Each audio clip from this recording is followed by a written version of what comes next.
स्मारक पे पहुंचे हुए हैं कारगिल के शहीदों को श्रद्धांजलि अर्पित करने के लिए और वहां पे तमाम उन परिजनों से उनका मुलाकात का कार्यक्रम। और ये तस्वीरें आप इस वक्त देख रहे हैं जो कि करगिल वॉर मेमोरियल से आई हैं, जो द्रास सेक्टर में बना है। करगिल युद्ध में शहीद होने वाले 526 सैनिकों की शहादत को सलाम करते हुए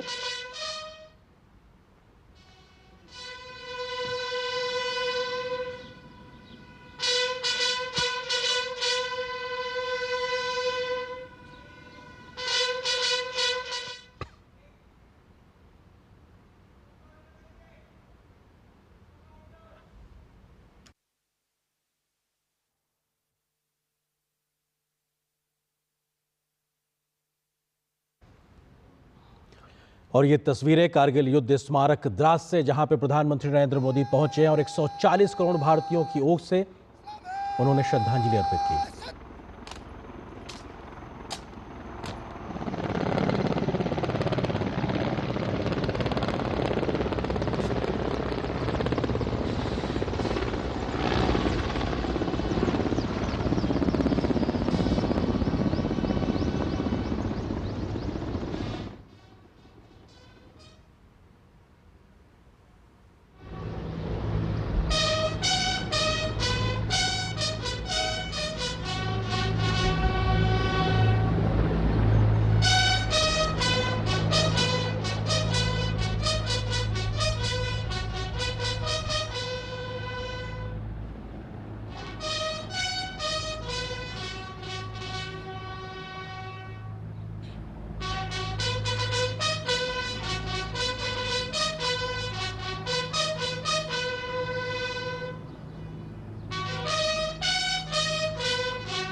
लद्दाख पूरे साल हर मौसम में देश से कनेक्टेड रहेगा।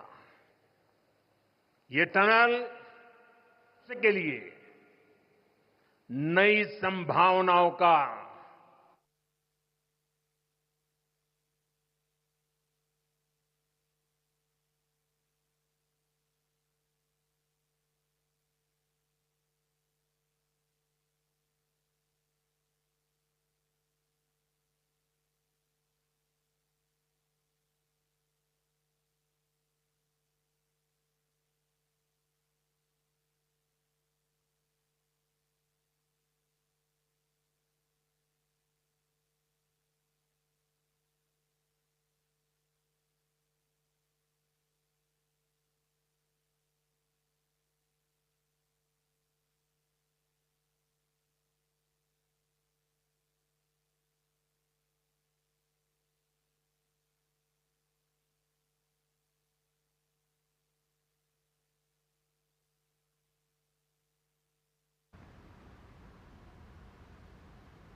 तो ये तस्वीरें आप देख रहे हैं कारगिल युद्ध स्मारक द्रास से, जहां पर प्रधानमंत्री नरेंद्र मोदी पहुंचे हुए हैं और अपने आप में वो उन श्रद्धांजलि अर्पित कर रहे हैं उन शहीदों को जिन्होंने कारगिल विजय की गाथा अपने सर्वोच्च बलिदान के साथ में लिखी थी। हमने देखा कैसे प्रधानमंत्री ने उन्हें श्रद्धांजलि अर्पित की और एयरफोर्स के विमानों के माध्यम से वहां पे पुष्प वर्षा की गई। और ये तस्वीरों में जहां पर वो वॉल ऑफ फेम है, जहां पर तमाम उन शहीदों के नाम, उनके रैंक, उनकी उस बटालियन का जिक्र किया गया है जिन्होंने अपना सर्वोच्च बलिदान कारगिल में दिया था।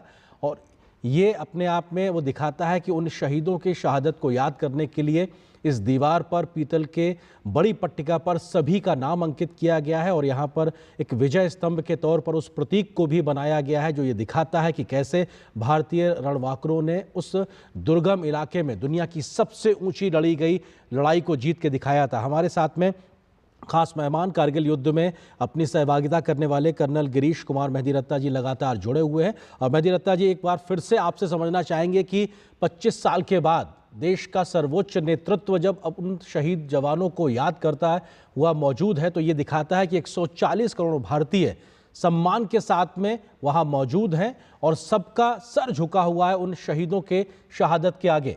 कर्नल मेहदी रत्ता जी। बिल्कुल सही कहा आपने, सर झुका हुआ है शहादत के आगे। मैंने आपको बता रहा था कि ये जो लड़ाई हुई है, ये हथियार is important in the war, जरूरी है, but it is man behind the weapon which matters most. And भारतीय सेना का जो ह्यूमन रिसोर्स है, जो यंग ऑफिसर्स हैं, जो सोल्जर्स हैं, उन्होंने जो अपना रण कौशल दिखाया, उस रण कौशल का कहीं पर भी दुनिया में आपको पैरेलल नहीं मिलेगा। मैंने आपको अभी भी पहले भी कह रहा था कि हमारे जो यंग ऑफिसर्स थे उनकी उम्र सिर्फ 22 साल की एवरेज उम्र थी। और अगर आप रेशियो देखें जो हमारी कैजुअल्टीज हुई हैं उन रणबांकुरों की उस युद्ध के अंदर, करीबन 500 रणबांकुरे जवानों ने अपनी शहादत दी थी। और अगर आप रेशियो देखें तो ये रेशियो बनता है 1:16, यानी एक ऑफिसर के पीछे 16 जवानों की शहादत हुई थी। ये दुनिया में अपने आप में एक बहुत बड़ी मिसाल है। ऐसा सेकेंड वर्ल्ड वॉर से लेकर अभी तक कहीं नहीं हुआ है कि इतने ऑफिसर्स अपनी जान की आहुति दे दें।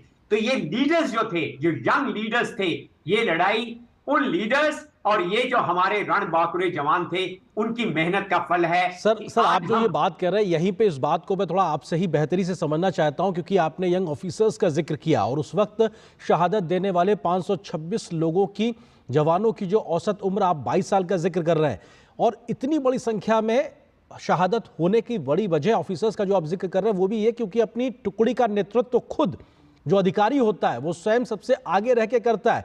ये भी हमारे ऑफिसर्स के करेज को और कैसे लीड करना है, लीडिंग फ्रॉम द फ्रंट, उस जज्बे को दिखाता है। किस तरीके से उस बात को आप रखेंगे आज सामने?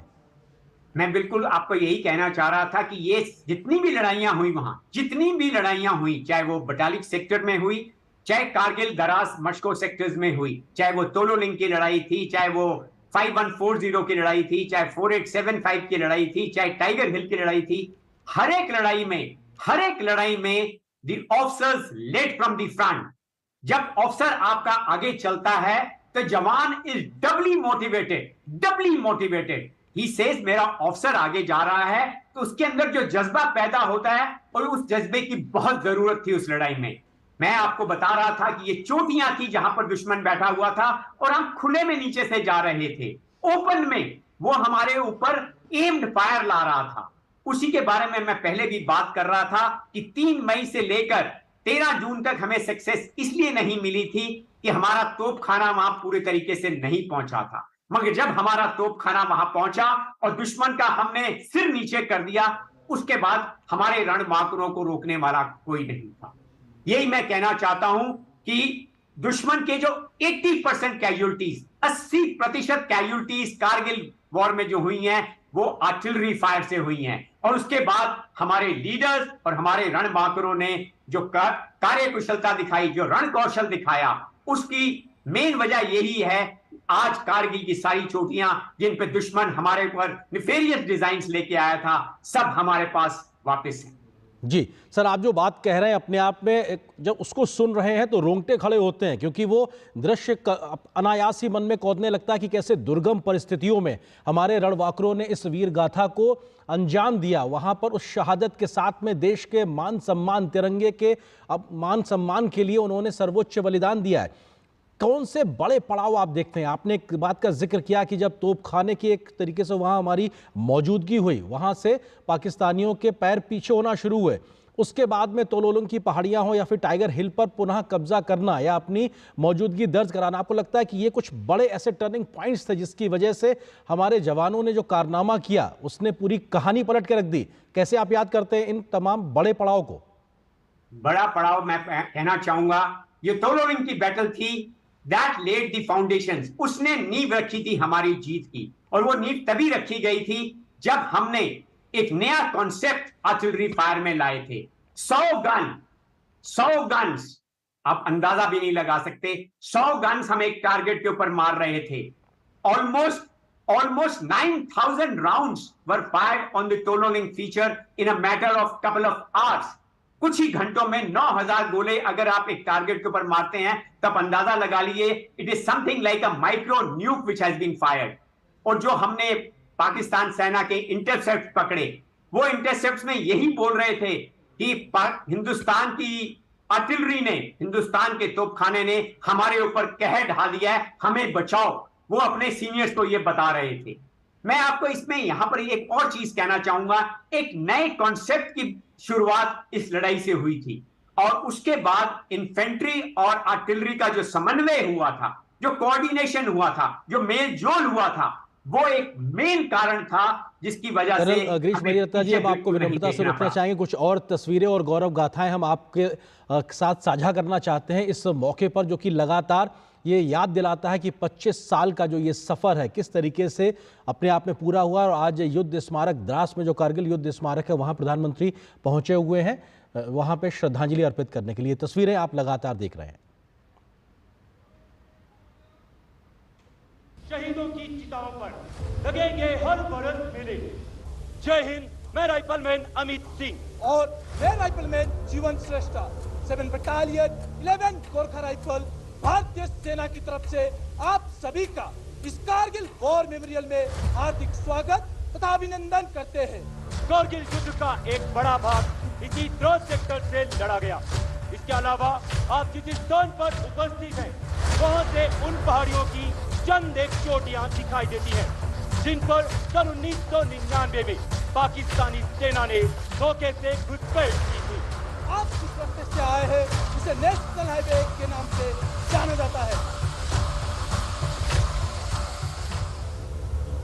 टाइगर हिल की ऊंचाई समुद्र तल से लगभग 16,700 फीट है। टाइगर हिल बाएं, दूसरी नुकीली चोटी, नाम राइनो हॉर्न बाएं, एक हल्का गोलाकार टॉप, नाम 0.4875 को आज हम बत्रा टॉप के नाम से जानते हैं।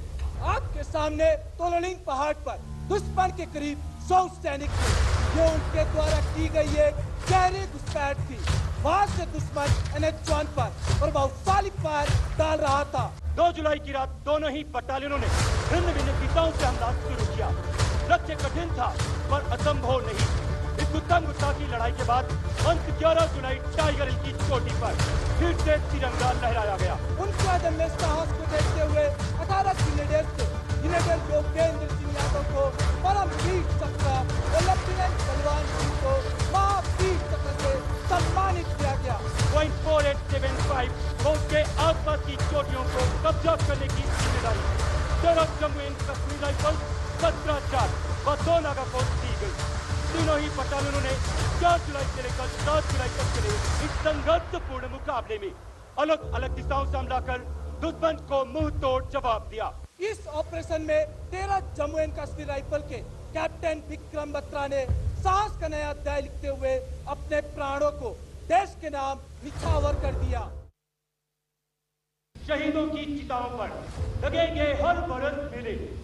जय हिंद, मैं राइफलमैन अमित सिंह। और मैं राइफलमैन जीवन श्रेष्ठा, 7 बटालियन 11 गोरखा राइफल भारतीय सेना की तरफ से आप सभी का इस कारगिल वॉर मेमोरियल में हार्दिक स्वागत तथा अभिनंदन करते हैं। कारगिल युद्ध का एक बड़ा भाग इसी द्रोण सेक्टर से लड़ा गया। इसके अलावा आप जिस स्थान पर उपस्थित हैं, वहां से उन पहाड़ियों की चंद एक चोटियां दिखाई देती हैं, जिन पर सन 1999 में पाकिस्तानी सेना ने धोखे से घुसपैठ की थी। आप जिस रास्ते से आए हैं उसे नेशनल हाईवे के नाम से जाना जाता है। टाइगर हिल की ऊंचाई समुद्र तल से लगभग 16,700 फीट है। टाइगर हिल बाएं, दूसरी नुकीली चोटी, नाम राइनो हॉर्न बाएं, एक हल्का गोलाकार टॉप, नाम 0.4875 को आज हम बत्रा टॉप के नाम से जानते हैं। आपके सामने तोलोलिंग पहाड़ पर दुश्मन के करीब 100 सैनिक थे।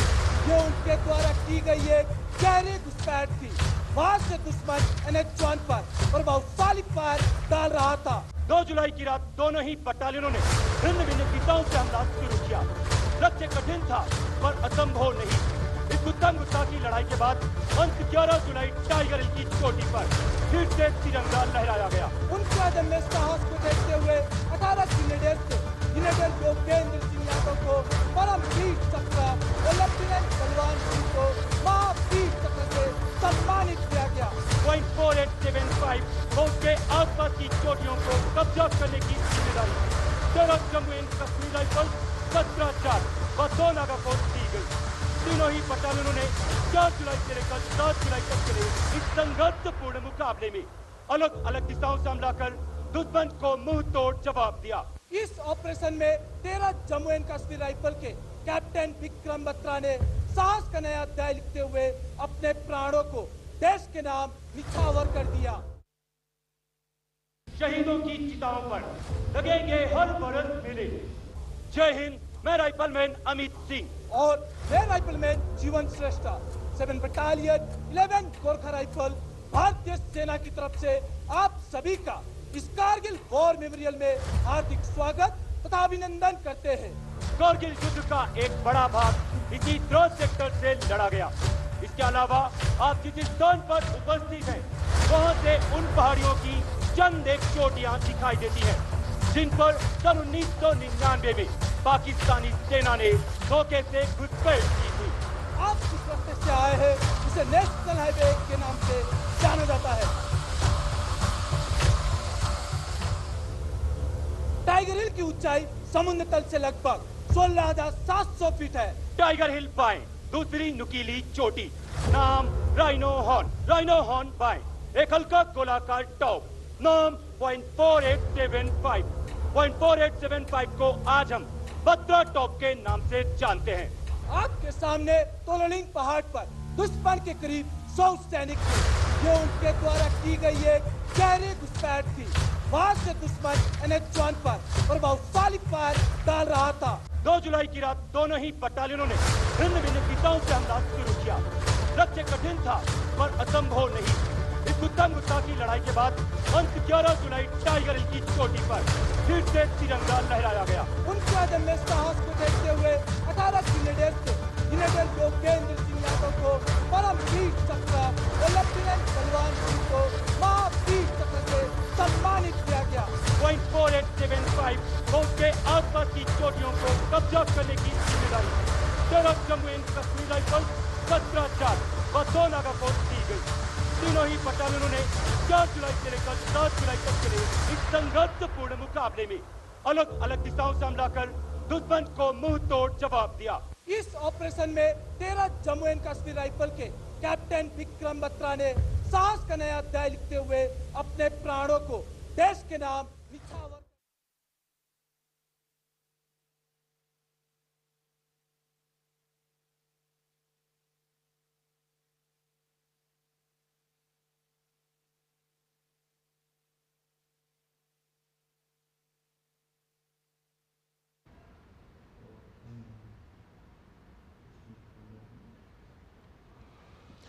और ये प्रधानमंत्री एक तरीके से कारगिल युद्ध स्मारक वहाँ पे दौरा करते हुए कारगिल युद्ध में शहीद तमाम जवानों की जो तस्वीरें वहाँ लगी उसकी जानकारी हासिल करते हुए, जिस वक्त ये युद्ध हुआ था उस वक्त की वास्तविक तस्वीरों को भी संग्रहालय में रखा गया है। कौन से साजो सामान इस्तेमाल किए थे भारतीय सैनिकों ने, उसका भी संग्रहित किया गया है। तो पाकिस्तान के कब्जे से बरामद किए गए गोला बारूद और तमाम अन्य प्रकार के सामान को भी इस संग्रहालय में संरक्षित किया गया है। भारतीय शौर्य की गाथाएं भी यहाँ पे लिखी गई हैं। किस तरीके से जो वीर शहीद सैनिक हैं उनकी कहानियाँ थीं, कैसे उन्होंने इस युद्ध को अंजाम तक पहुँचाया, उसका जिक्र भी इस संग्रहालय में साफ तौर से रखा गया है। किन किन रेजिमेंट्स के तमाम जवानों ने जो अपना योगदान दिया है, जिन हथियारों से इस लड़ाई को लड़ा, लेकिन जो जज्बे की कहानियां हैं वो भी यहाँ पर कविताओं के तरीके से उकेरी गई हैं उनके याद उनको करने के लिए। और ये अपने आप में दिखाता है कि देश के लिए सर्वोच्च बलिदान देने वालों को देश भूला नहीं है। आज भी उनके इस योगदान के लिए 140 करोड़ भारतीय सम्मान के साथ अपना सर झुकाते हैं। ऐसे तमाम योद्धाओं ने जिन्होंने भारतीय मान सम्मान, तिरंगे के मान सम्मान के लिए जो काम किया, अपना जो सर्वोच्च बलिदान दिया, उसका नमन करने के लिए प्रधानमंत्री का पहुंचना ये दिखाता है कि पूरा देश उन शहीदों की शहादत के आगे खड़ा हुआ है। और ये तमाम प्रकार के वहाँ पे डायग्राम्स भी बनाए गए हैं जिसमें वो भौगोलिक परिस्थितियों को दर्शाया गया है कि कैसे नीचे की जगह से ऊपर तक के वहाँ तक पहुँचे। हट ऑफ रिमेम्बरेंस है जहाँ पर, और यहाँ पे अमर संस्मरण जो एक तरीके से यहाँ संग्रहित किए गए हार्ट ऑफ रिमेम्बरेंस के तौर पर इस युद्ध स्मारक का वो हिस्सा जाना जाता है जहाँ पर तमाम चीज़ों को सहेजा गया है। और यहाँ पर वो भी साजो सामान रखा गया है जो पाकिस्तानियों के कब्जे से बरामद किया गया था। और हार्ट ऑफ रिमेम्बरेंस अपने आप में उन शहीदों की तमाम यादों का जिक्र भी करता है और तमाम ऐसे पत्र भी जो उन वीर जवानों ने अपने परिजनों को लिखे थे जिसमें देशभक्त की भावना से ओतप्रोत वो शब्द, वो भावनाएं कहीं ना कहीं झलकती हैं, उन सब को संग्रहित करने का काम भी किया गया है। तो सिर्फ इतना ही नहीं कि उन शहीदों को हम याद करते हैं, बल्कि उनके जीवन से जुड़ी हुई, उनकी शौर्य गाथाओं से जुड़ी हुई तमाम बातों को इस रिमेम्बरेंस स्थल पे यहाँ पे रखा गया है। और उसके बारे में प्रधानमंत्री नरेंद्र मोदी जानकारी हासिल करते हुए और विभिन्न जो बटालियंस हैं उनके जो अफसर्स थे, उनके जो जवान थे जिन्होंने अपनी शहादत दी है, जिन्होंने अपनी कुर्बानी दी है, उनकी तस्वीरें भी यहाँ पे मौजूद हैं और उनके नामों को भी अंकित किया गया है। और ये अपने आप में वो उस वक्त की युद्ध के समय की वास्तविक तस्वीरें भी हैं जो यहाँ संग्रहित की गई हैं। तमाम वो युद्ध लड़े जाने वाले साजो सामान भी लिखे हुए हैं और शौर्य गाथाओं को भी यहाँ उकेरा गया है और जिसकी जानकारी प्रधानमंत्री हासिल करते हुए, और ये तमाम वो जगह जो भौगोलिक विषमताओं को दर्शाती हैं कि कैसे नीचे रहते हुए भी हजारों हजार फीट की ऊंचाई पे बैठा हुआ ऊपर दुश्मन जो सीधे टारगेट करने में सक्षम था, बावजूद उसके हौसले को पस्त करते हुए हमने उसको हराकर अपनी विजय गाथा को लिखा है।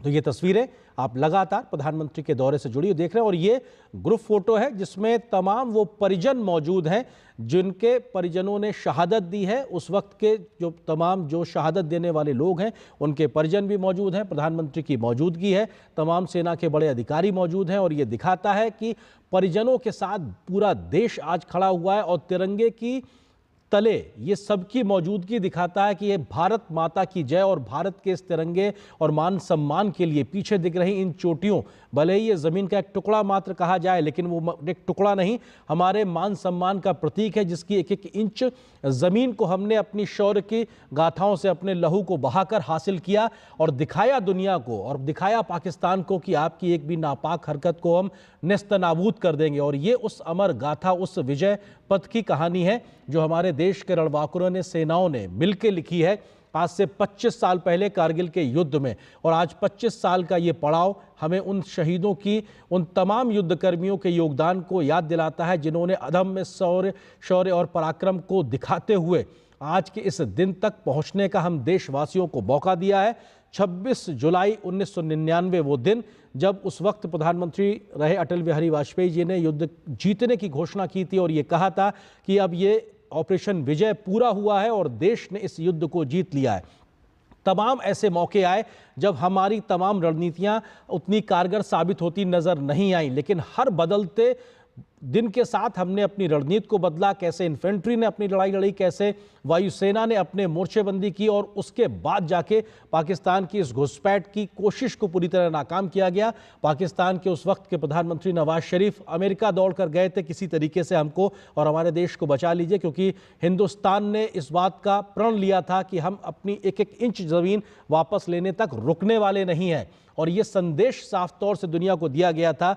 और उस वक्त हिंदुस्तान को इस लड़ाई में कई प्रकार से कुछ देशों की जो मदद भी मिली, जिसमें इजराइल का नाम बेहतरी से आता है कि युद्ध सामग्री की एक मौजूदगी होना भी बहुत मायने रखता है। लेकिन साजो सामान ही नहीं, युद्ध के गोली बारूद और गोला ही नहीं, बल्कि जो जज्बे की कहानी, जिस जज्बे से इस युद्ध को भारतीय रणबांकुरों ने, नौजवानों ने, जवानों ने उस वक्त लड़ा, ये उसकी कहानी है। और शायद इसीलिए कारगिल युद्ध स्मारक में एक विजय पथ का निर्माण भी किया गया है, जिसके दोनों ओर तमाम शहीदों के बारे में जानकारी लिखी गई। और उस विजय पथ को विजय पथ नाम ही इसलिए दिया गया है कि इस पथ के माध्यम से आप जब वहां से गुजरेंगे तो तमाम उन शहीदों के नाम, स्मारक और उनकी गाथाओं को वहां उकेरने से, पढ़ने के आप जान पाएंगे कि कैसे इस माध्यम से, इस शौर्य गाथा के तरीके से इन्होंने अपना जो योगदान दिया है, तब जाकर आज ये तिरंगा यहाँ पर अपनी पूरे आन बान के साथ लहराता नजर आ रहा है। ये ग्रुप फोटो प्रधानमंत्री की मौजूदगी कारगिल युद्ध स्मारक द्रास में,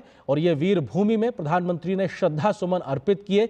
और अपने आप में पूरे देश की ओर से ये प्रधानमंत्री का सर झुकना, ये दिखाता है उन शहीदों के सम्मान में कि पूरा देश आज उनके सम्मान में अपना सर झुकाकर खड़ा हुआ है, नतमस्तक है। क्योंकि देश के लिए जब उन्होंने कुर्बानी दी, तब जाकर आज देश तरक्की के इस रास्ते पे आगे बढ़ता नजर आ रहा है। चाहे वो आर्थिक, सामाजिक गतिविधियों में हम जो भी ऊंचाइयां हासिल कर रहे हैं, आज वैश्विक पटल पर भारत को जो भी मान सम्मान मिल रहा है, उसकी बड़ी वजह ये है कि हमारे सीमाओं को सुरक्षित रखने के लिए जो योगदान देश की सेना, वायुसेना, नौसेना देती है, वो अपने आप में अतुलनीय है।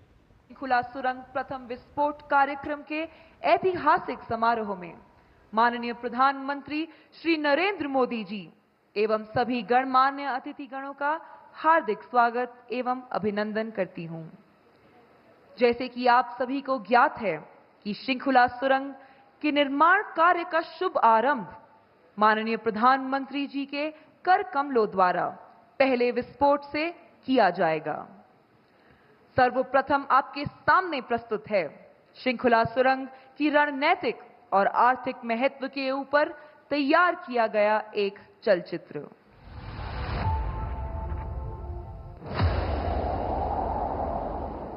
भारत के सुदूर उत्तर में बसा सीमावर्ती केंद्र शासित प्रदेश लद्दाख अपनी भौगोलिक स्थिति एवं कठिन मौसम की वजह से दुनिया के सबसे कठिन इलाकों में भी जाना जाता है।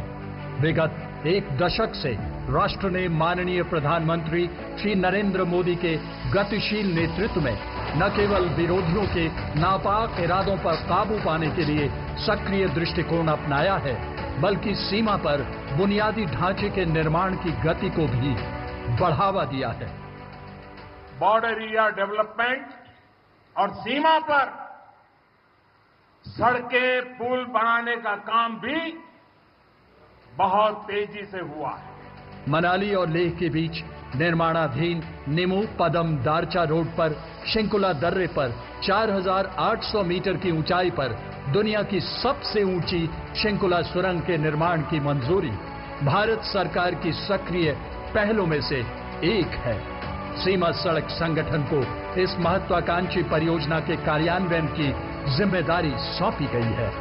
4.10 किलोमीटर लंबी शृंखला सुरंग शृंखला दर्रे को बाईपास करेगी, जो हर साल 4 से 5 महीनों के लिए 15 से 20 फीट बर्फ से ढका रहता है। ये सुरंग ट्विन ट्यूब होगी तथा इसमें हर 500 मीटर पर क्रॉस पैसेज उपलब्ध कराए जाएंगे। इस सुरंग के निर्माण से 4 किलोमीटर यात्रा की दूरी और 30 मिनट की समय में कमी आएगी। आज शृंखला टनल का निर्माण कार्य माननीय प्रधानमंत्री श्री नरेंद्र मोदी जी के कर कमलों द्वारा प्रथम विस्फोट के साथ शुरू किया जाएगा। अपने रणनीतिक सैन्य महत्व के अलावा यह सुरंग लद्दाख को हर मौसम में कनेक्टिविटी प्रदान करेगी और हिमाचल प्रदेश तथा लद्दाख में सामाजिक और आर्थिक विकास को बढ़ावा देगी। शृंखला सुरंग का निर्माण भारत के माननीय प्रधानमंत्री श्री नरेंद्र मोदी के विकसित भारत और आत्मनिर्भर भारत के सपने को साकार करने की दिशा में एक बड़ा कदम होगा। यहां उपस्थित सभी अतिथिगणों को अब मैं वीडियो लिंक के माध्यम से यहां से 500 किलोमीटर दूर श्रृंखला ले चलती हूं। आप सभी से अनुरोध है कि आप अपने सामने लगी 2 डेटा स्क्रीन की ओर ध्यान दें, जहां श्रृंखला सुरंग का उत्तर पोर्टल दर्शाया जा रहा है, जिसका निकास नीमू की ओर होगा। ये समुद्र तल से 4800 मीटर की ऊंचाई पर स्थित है और श्रृंखला शिखर से 3 किलोमीटर पहले है। अब मैं माननीय प्रधानमंत्री जी से अनुरोध करती हूं कि वे रिमोट के माध्यम से शिलालेख का अनावरण करते हुए प्रथम विस्फोट करने की अनुमति प्रदान करें।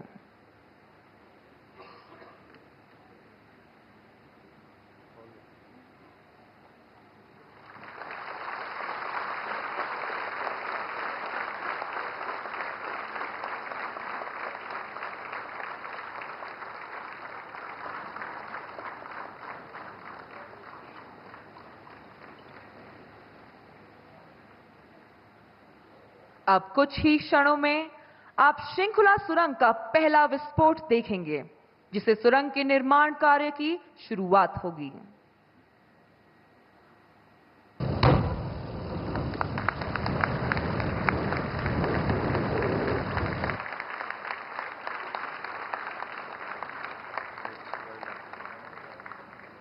प्रधानमंत्री जी, आपके कुशल नेतृत्व में हमारा देश तेजी से प्रगति कर रहा है।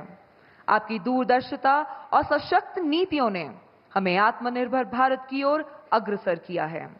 मैं आपसे निवेदन करती हूं कि वे इस शुभ अवसर पर अपने बहुमूल्य वचनों से हम सभी का हौसला बढ़ाते हुए हमारा मार्गदर्शन करने की कृपा करें। माननीय प्रधानमंत्री जी।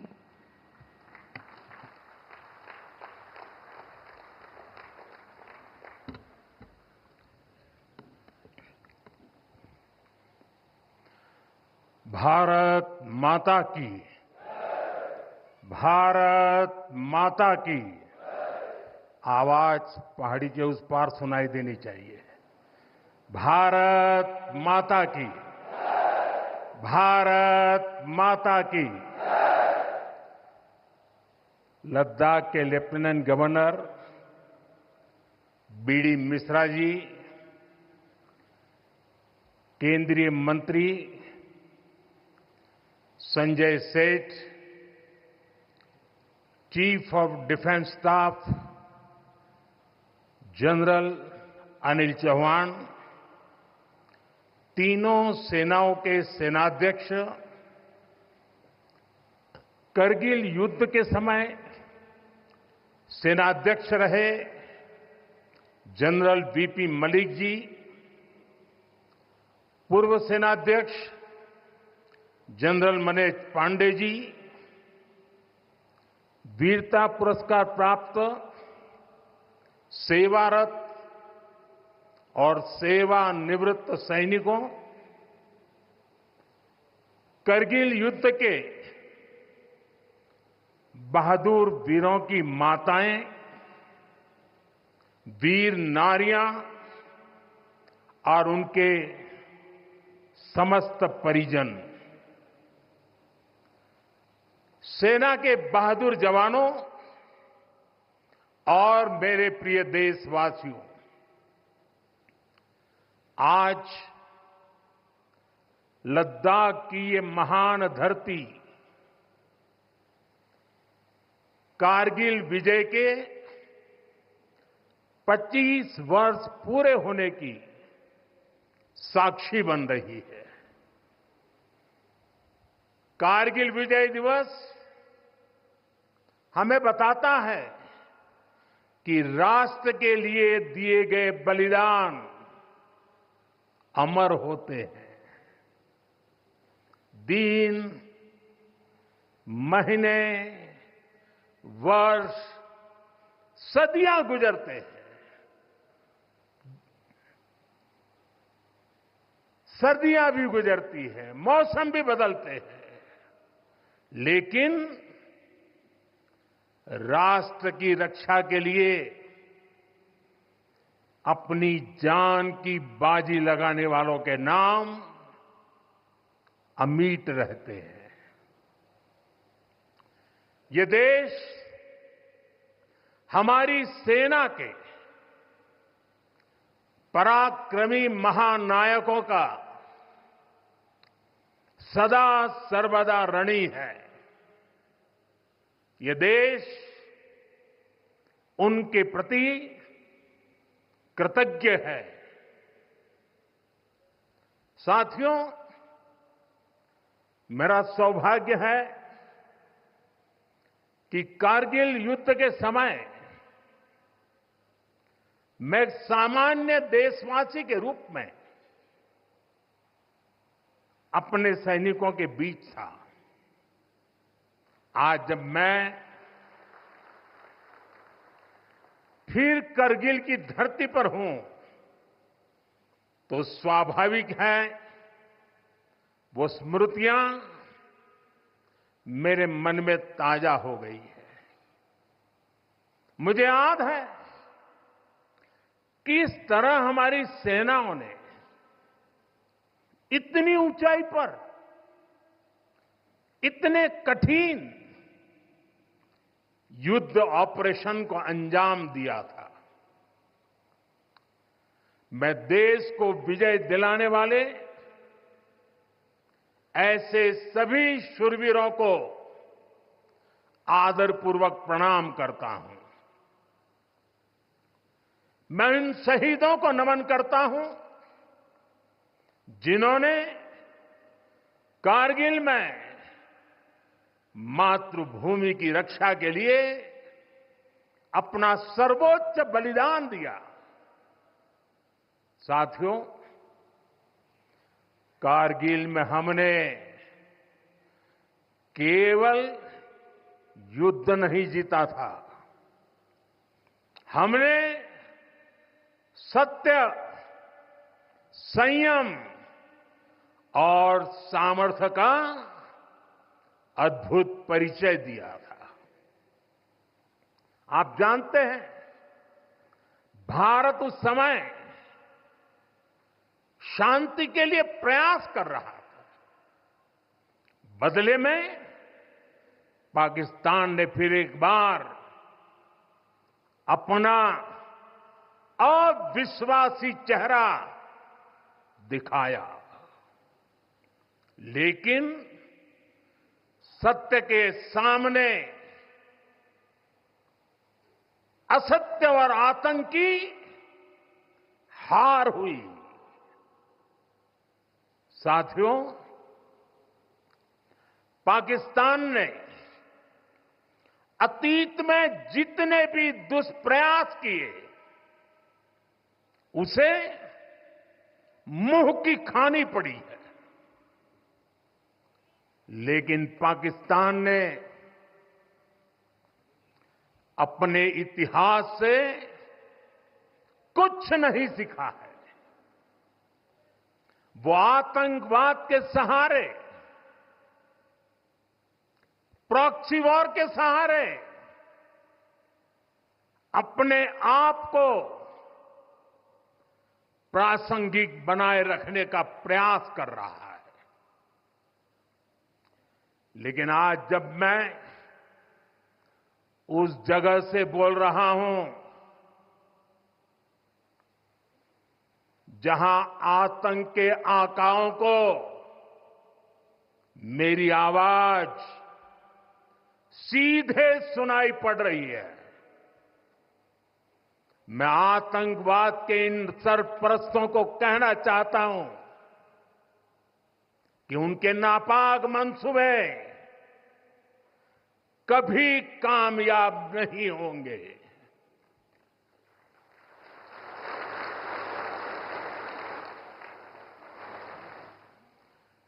आतंकवाद को हमारे जाबाज पूरी ताकत से कुचलेंगे।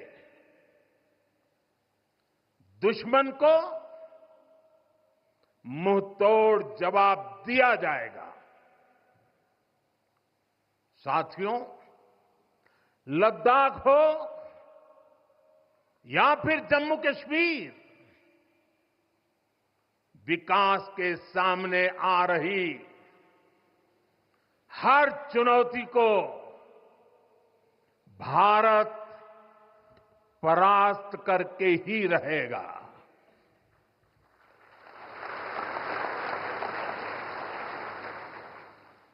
कुछ ही दिन बाद इस 5 अगस्त को आर्टिकल 370 का अंत हुए 5 वर्ष पूरे होने जा रहे हैं।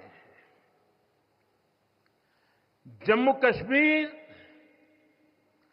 आज नए भविष्य की बात कर रहा है, बड़े सपनों की बात कर रहा है। जम्मू कश्मीर की पहचान G20 जैसी ग्लोबल समिट की अहम बैठक करने के लिए हो रही है।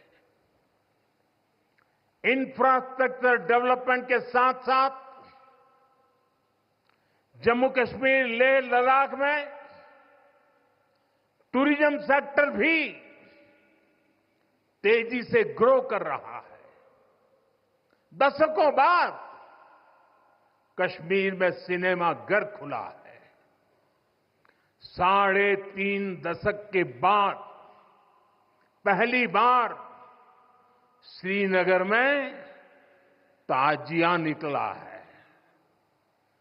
धरती का हमारा स्वर्ग तेजी से शांति और सौहार्द की दिशा में आगे बढ़ रहा है। साथियों, आज लद्दाख में भी विकास की नई धारा बनी है।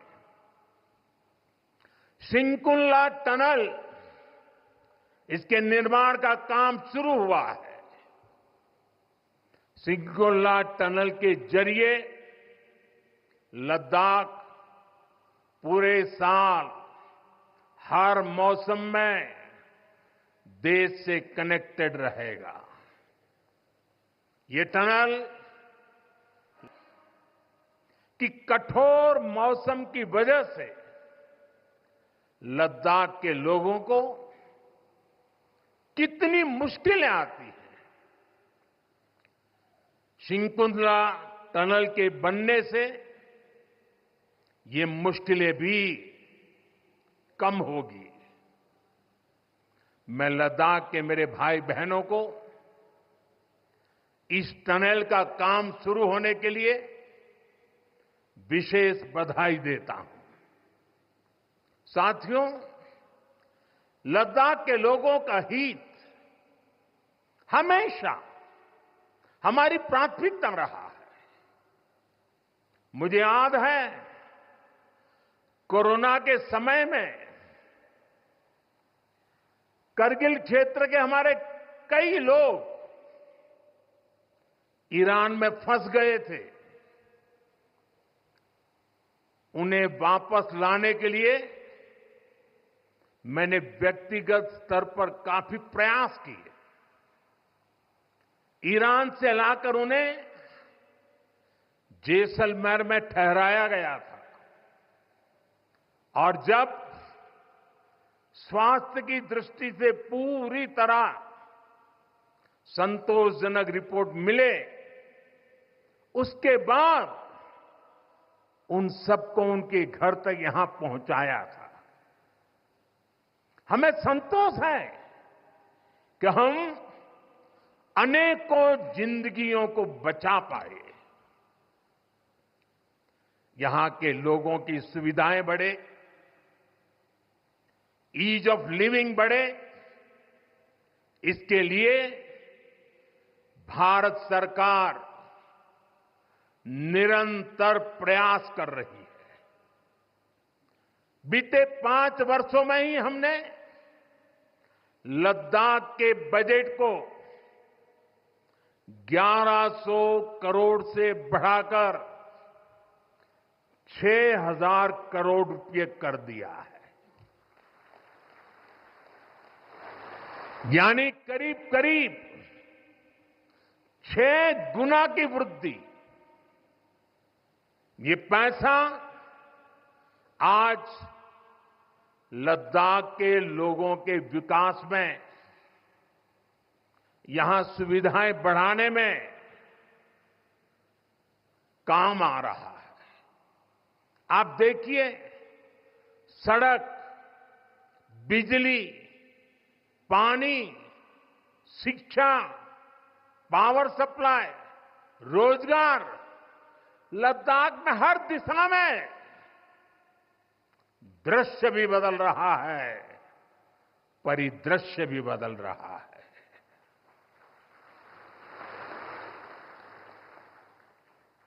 पहली बार यहां होलिस्टिक प्लानिंग के साथ काम हो रहा है। जल जीवन मिशन की वजह से अब लद्दाख के 90% से ज्यादा घरों में पाइप से पीने का पानी पहुंच रहा है। लद्दाख के युवाओं को क्वालिटी हायर एजुकेशन मिले, इसके लिए यहां सिंधु सेंट्रल यूनिवर्सिटी का निर्माण हो रहा है। पूरे लद्दाख क्षेत्र को 4G नेटवर्क से जोड़ने का काम भी चल रहा है। 13 किलोमीटर लंबी जोजिला टनल का काम भी जारी है। इसके वजन बनने से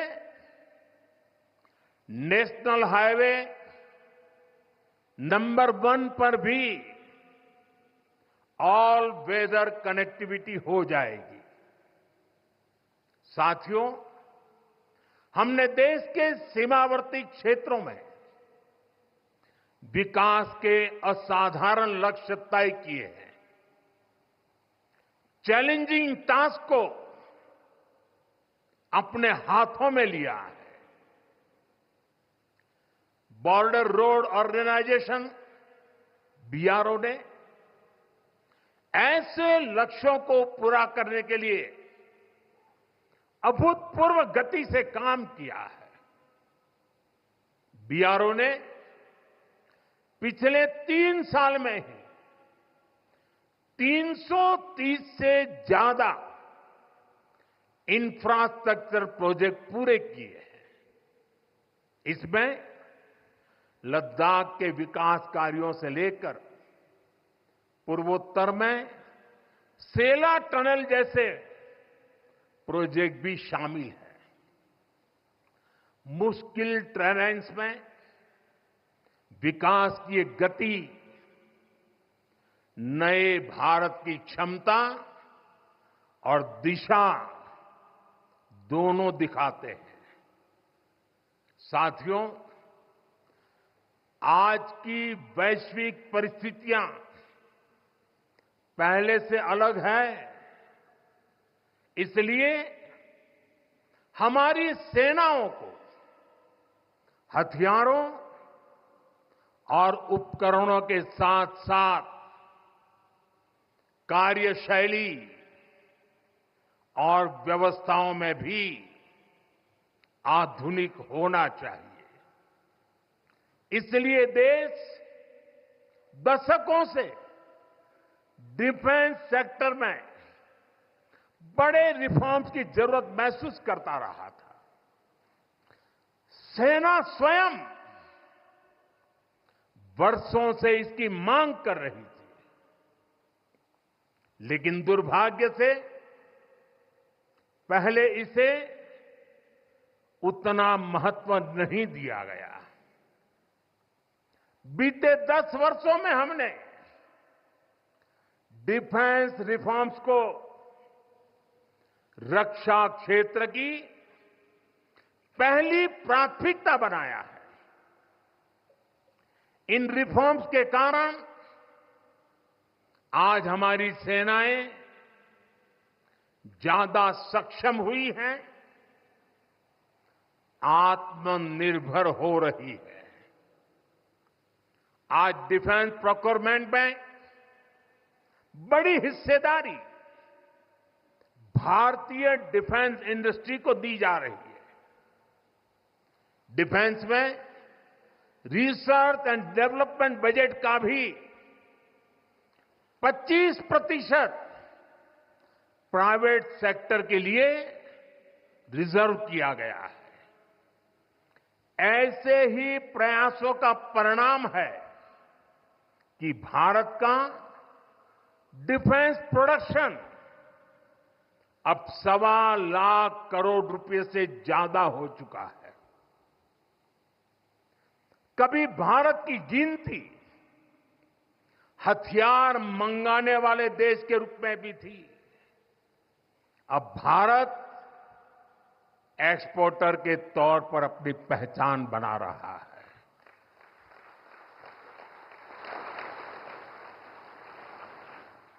मुझे खुशी है कि हमारी सेनाओं ने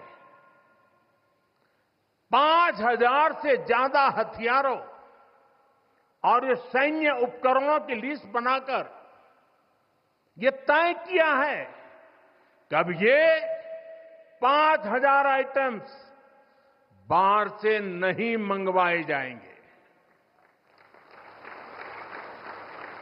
मैं इसके लिए सेना नेतृत्व को बधाई देता हूं। साथियों, डिफेंस सेक्टर में रिफॉर्म्स के लिए भी भारत की आर्म्ड फोर्सेज की सराहना करना चाहता हूं। हमारी सेनाओं ने बीते वर्षों में कई साहसिक निर्णय लिए हैं। सेना द्वारा किए गए जरूरी रिफॉर्म्स का एक उदाहरण अग्निपथ स्कीम भी है। दशकों तक संसद से लेकर अनेक कमेटी तक में सेनाओं को युवा बनाने पर चर्चाएं होती रही है। भारत के सैनिकों की औसत आयु, एवरेज एज, ग्लोबल एवरेज से ज्यादा होना, ये हम सबकी चिंता बढ़ाता रहा है। इसलिए ये विषय वर्षों तक अनेक कमिटियों में भी उठा, लेकिन देश की सुरक्षा से जुड़ी इस चुनौती के समाधान की पहले इच्छा शक्ति नहीं दिखाई गई। शायद कुछ लोगों की मानसिकता ही ऐसी थी कि सेना मतलब नेताओं को सलाम करना, परेड करना। हमारे लिए सेना मतलब 140 करोड़ देशवासियों की आस्था। हमारे लिए सेना मतलब 140 करोड़ देशवासियों की शांति की गारंटी। हमारे लिए सेना मतलब देश की सीमाओं को सुरक्षा की गारंटी। अग्निपथ योजना के जरिए देश ने इस महत्वपूर्ण सपने को एड्रेस किया है। अग्निपथ का लक्ष्य सेनाओं को युवा बनाना है। अग्निपथ का लक्ष्य सेनाओं को युद्ध के लिए निरंतर योग्य बनाए रखना है। दुर्भाग्य से राष्ट्रीय सुरक्षा से जुड़े इतने संवेदनशील विषय को कुछ लोगों ने राजनीति का विषय बना दिया है। कुछ लोग और ये सैन्य उपकरणों की लिस्ट बनाकर ये तय किया है कि अब ये 5,000 आइटम्स बाहर से नहीं मंगवाए जाएंगे। मैं इसके लिए सेना नेतृत्व को बधाई देता हूं। साथियों, डिफेंस सेक्टर में रिफॉर्म्स के लिए भी भारत की आर्म फोर्सेस की सराहना करना चाहता हूं। हमारी सेनाओं ने बीते वर्षों में कई साहसिक निर्णय लिए हैं। सेना द्वारा किए गए जरूरी रिफॉर्म्स का एक उदाहरण अग्निपथ स्कीम भी है। दशकों तक संसद से लेकर अनेक कमेटी तक में सेनाओं को युवा बनाने पर चर्चाएं होती रही है। भारत के सैनिकों की औसत आयु, एवरेज एज, ग्लोबल एवरेज से ज्यादा होना, ये हम सबकी चिंता बढ़ाता रहा है। इसलिए ये विषय बरसों तक अनेक कमिटियों में भी उठा, लेकिन देश की सुरक्षा से जुड़ी इस चुनौती के समाधान की पहले इच्छा शक्ति नहीं दिखाई गई। शायद कुछ लोगों की मानसिकता ही ऐसी थी कि सेना मतलब नेताओं को सलाम करना, परेड करना। हमारे लिए सेना मतलब 140 करोड़ देशवासियों की आस्था। हमारे लिए सेना मतलब 140 करोड़ देशवासियों की शांति की गारंटी। हमारे लिए सेना मतलब देश की सीमाओं को सुरक्षा की गारंटी। अग्निपथ योजना के जरिए देश ने इस महत्वपूर्ण सपने को एड्रेस किया है। अग्निपथ का लक्ष्य सेनाओं को युवा बनाना है। अग्निपथ का लक्ष्य सेनाओं को युद्ध के लिए निरंतर योग्य बनाए रखना है।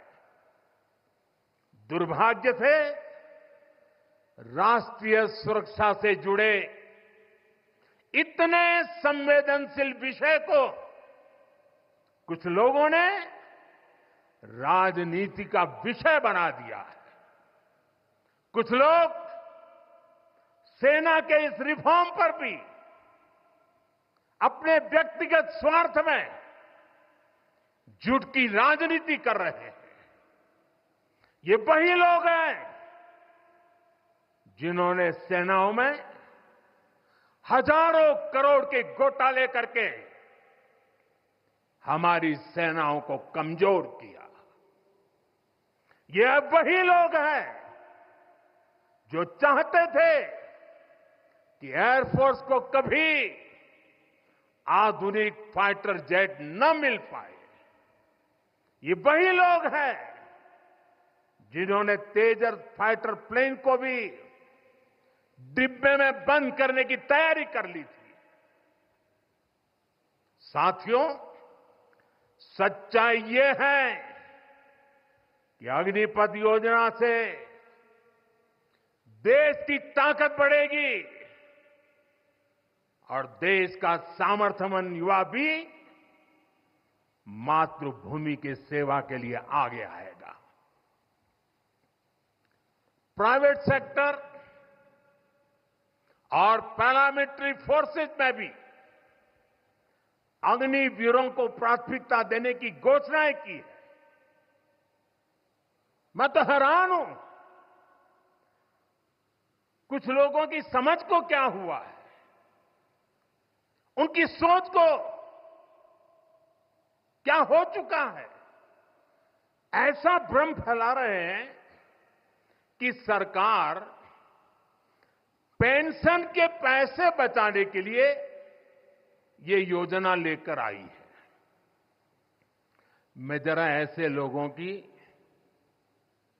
सोच से शर्म आती है, लेकिन मैं ऐसे लोगों से पूछना चाहता हूं, जरा कोई मुझे बताए आज मोदी के शासनकाल में जो भर्ती होगा क्या आज ही उसको पेंशन देना है क्या? उसको पेंशन देने की नौबत 30 साल के बाद आएगी और तब तो मोदी 105 साल का हुआ होगा और तब न भी मोदी की सरकार होगी। क्या मोदी जब 105 साल का होगा 30 साल के बाद जो पेंशन बचेगा उसके लिए मोदी ऐसा राजनीतिक है जो आज गाली खाएगा? क्या तर्क दे रहे हैं? लेकिन साथियों, मेरे लिए दल नहीं, देश सर्वोपरि है।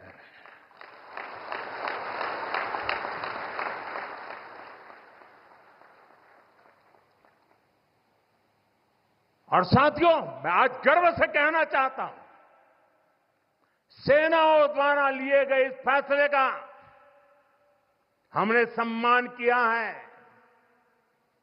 और जैसा मैंने पहले कहा, हम राजनीति के लिए नहीं, राष्ट्र नीति के लिए काम करते हैं। हमारे लिए राष्ट्र की सुरक्षा सर्वोपरि है। हमारे लिए 140 करोड़ की शांति ये सबसे पहले है। साथियों, जो लोग देश के युवाओं को गुमराह कर रहे हैं, उनका इतिहास साक्षी है कि उन्हें सैनिकों की कोई परवाह नहीं है।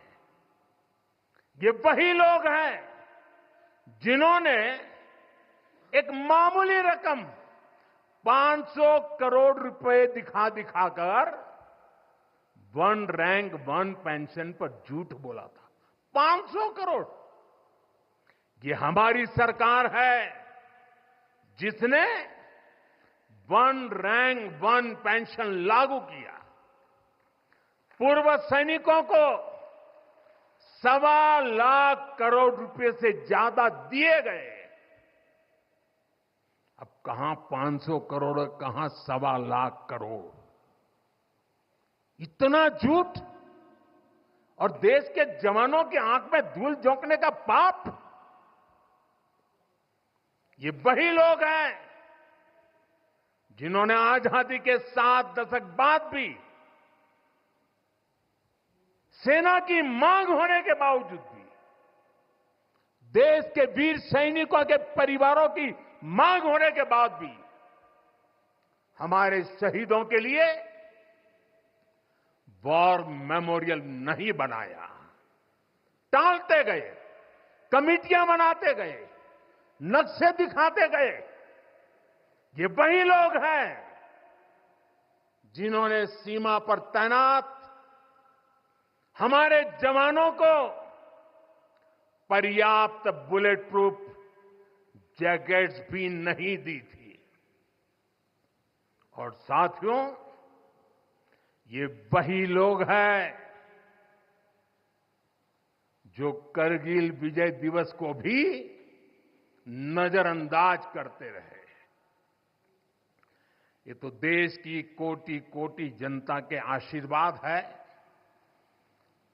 कि मुझे तीसरी बार सरकार बनाने का मौका मिला और इसलिए आज ये महत्वपूर्ण ऐतिहासिक घटना का हम पुण्य स्मरण कर पा रहे हैं।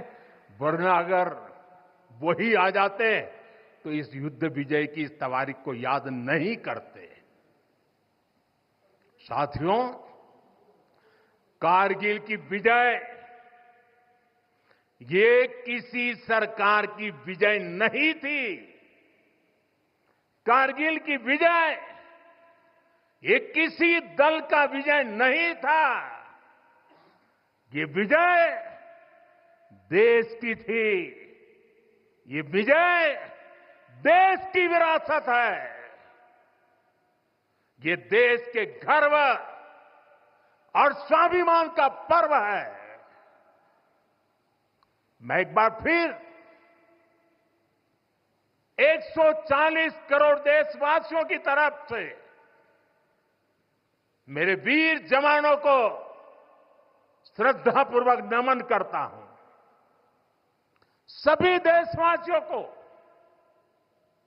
पुनः एक बार कारगिल विजय के 25 वर्ष की शुभकामनाएं देता हूं।